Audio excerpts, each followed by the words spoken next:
The next question posed by Abdul Karim from Lahore, Pakistan. If all the Muslims believe in the same Quran and the same Hadith, then why are there 4 madhabs and why do they differ? This is a very important question and a very sensitive question. The brother posed the question that if the Muslims believe in the same Quran and believe in the same Hadith, then why are there 4 madhabs and why do they differ? I do agree that as far as the Ahl Sunnah wal Jamaat is concerned, major chunk of the Muslims, all of us believe in the same Quran, we believe in the same Hadith, we believe after the Quran is the Bukhari, the most important, then Sahih Muslim is there, then you follow the Kutub al-Sitta, that Abu Dawud, Tirmidhi, then Ibn Majah, Sunan Nasai. These 4 are the main collection of the Kutub al-Sitta. And there is unanimous agreement between this, the Quran, and the Kutub al-Sitta. Number 1 after the Quran is Bukhari, then Muslim, and then the other 4 books of Hadith. Regarding a question that why are there 4 madhabs and why do they differ? As far as the 4 popular madhab that we have today, and we follow the 4 Imams, that is Imam Abu Hanifa, Imam Malik, Imam Shafi, and Imam Ahmad ibn Hanbal. May Allah have mercy on them all. I love all these 4 Imams, I respect them all, and I really pray for all of them. May Allah subhanahu wa ta'ala grant them mercy, and may Allah put all of them in Jannat al-Firdaus al-A'la. Let me correct you first that these 4 madahib, they came to explain to the Muslim Ummah Islam in detail. Let me tell you that they don't differ always. They differ rarely. More than 90 to 95%, all the 4 madhab are the same. They may differ in some issues, maybe minor issues. As far as the major issues are concerned, about Salah, we have to pray 5 times, regarding Zakat, regarding Hajj, all these 4 madhab, they are same. In the minute aspects of Salah or if Hajj, they may differ here and there, but they are minute differences. It's not a major difference at all. It is not worth fighting over it. So let me tell you that 90 to 95% of all these 4 madhab are the same exactly. They may differ in small issues and very few. All these 4 Imams, they said that if you find any of my fatwa, any of my verdict, which goes against Allah and His Rasul, which goes against Quran and Sahih Hadith, then you throw my fatwa on the wall. So all these 4 Imams, they were great scholars, and they came to explain the deen to us. Regarding why do they differ if we follow the same Quran and the same Hadith, is a very important question, and this question troubled me for many years. Alhamdulillah, Allah has blessed me that I have met many scholars from all these 4 madhab, and I interacted with many of them, many hours, and I spent time with them, and I posed the same question, why do they differ? And the reply they gave was there, some less satisfying, some more satisfying, but there's no convincing replies for the masses. And alhamdulillah, summa alhamdulillah, after meeting these scholars from all these 4 madhab, my vision of Islam and the differences, alhamdulillah, expanded a lot. Allah clearly mentioned in the Quran in Surah Imran chapter 3 verse number 103, وَاتَصِمُوا بِحَبْلِ اللَّهِ جَمِيعًا وَلَا تَفَرَّقُوا. Hold to the rope of Allah strongly and be not divided. We Muslims are supposed to hold to the rope of Allah, that the glorious Quran and the Sahih Hadith. And all, it's ijma. All the Ahl Sunnah wal Jamaat, the Muslims, we believe in the Quran and the Sahih Hadith. Then why are the differences? To explain to a common man, I will give you some examples, and I always believe in explaining people by giving examples which they understand. I would like to ask a simple question to the people who know English. What is the spelling of the word color? Can you guess?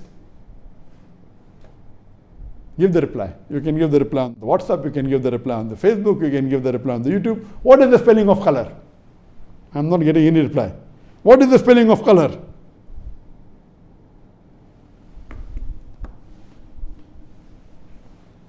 What is the spelling of color? Some may say the spelling of color is C-O-L-O-U-R.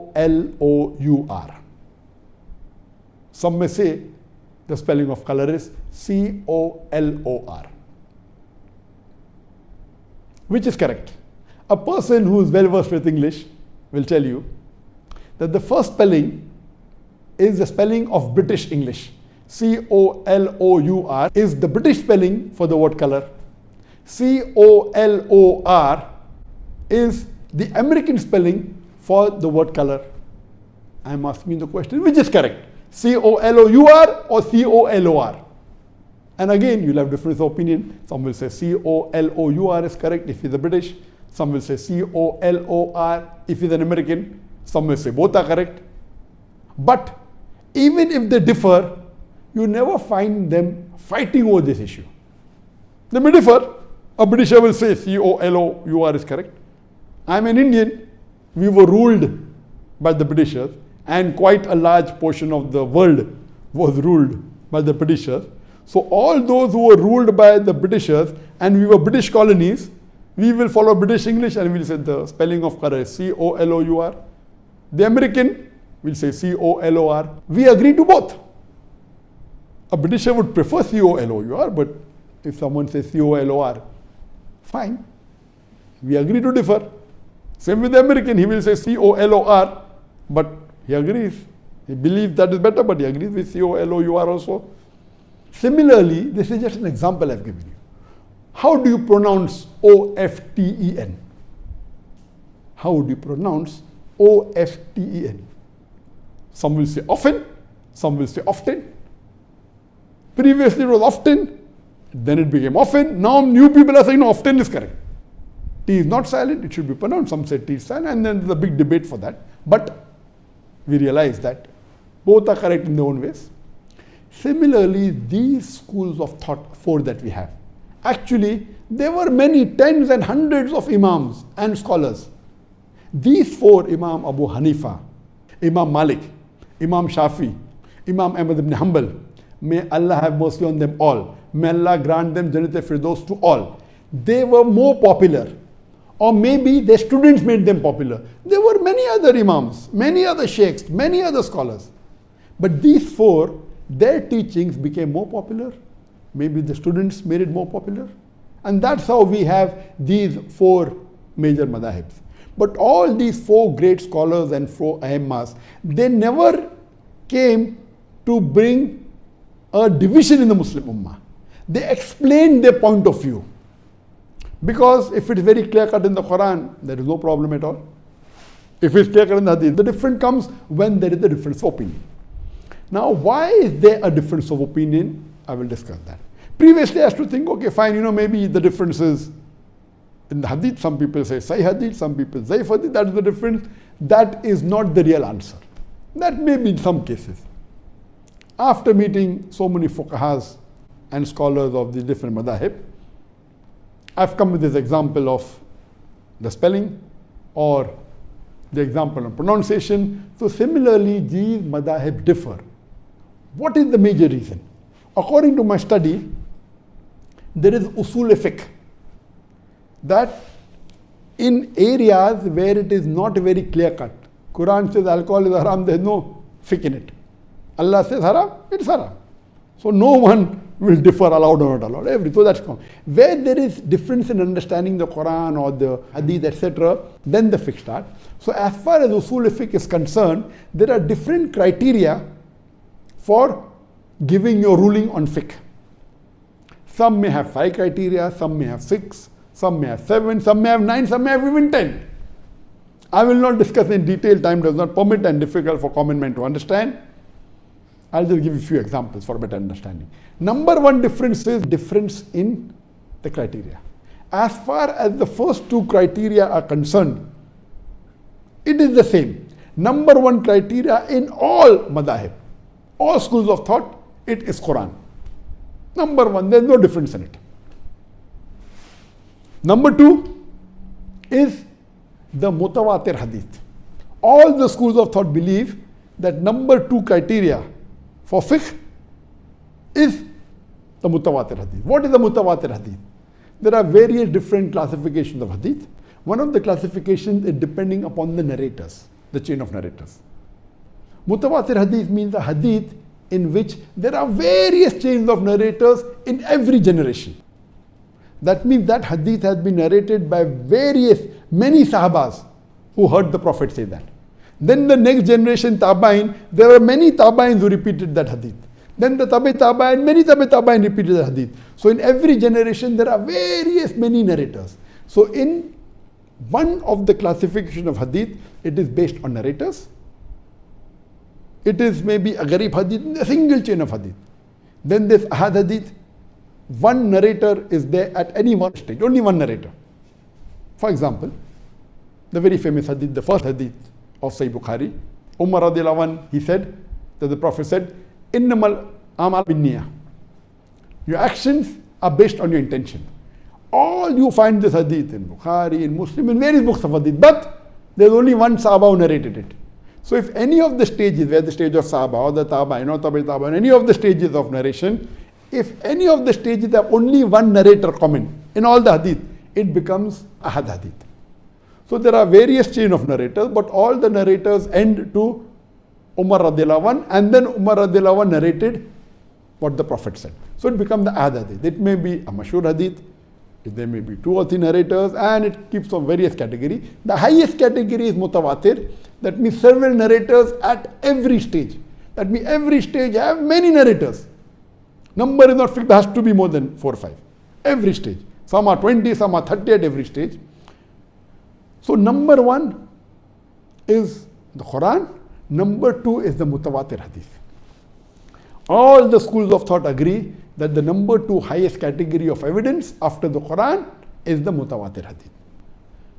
Third category onwards, the third criteria of evidence differs in different schools of thought. Some have 5 criteria, some have 6, some have 7, some have 10 criteria.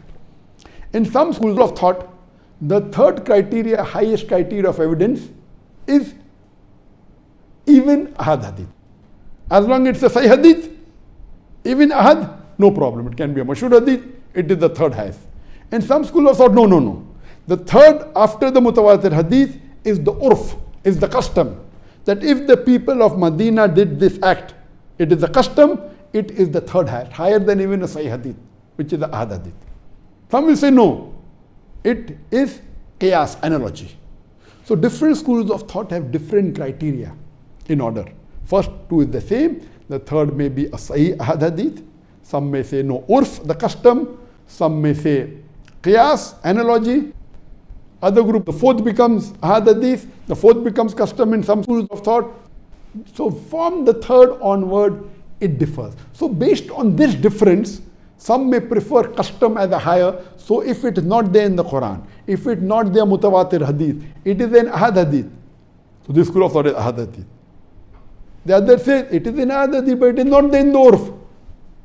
So I will not believe, I will give urf more importance, custom more importance. So the differences arise in what you give more importance to. Do you give importance more to urf, the custom?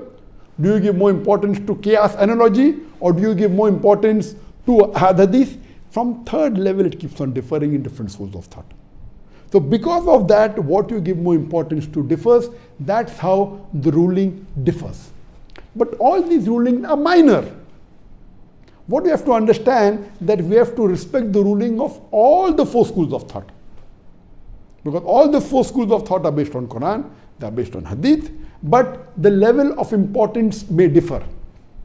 Some schools of thought say, they may have a criteria. If you're talking about salah, it should be a mutawatir hadith. Because salah, the Prophet prayed in public, almost all the sahabas saw him. So if you give about salah, ahad hadith, though it is sahih, I will not follow. If it is salah, it has to be evidence for mutawatir hadith, otherwise I will not follow. That is their thinking. You may agree, you may not agree. You may say no, it's ahad hadith, one sahaba reported it, it is sufficient for me. It's a sahih hadith, fulfills the criteria of sahih, it is sufficient for me.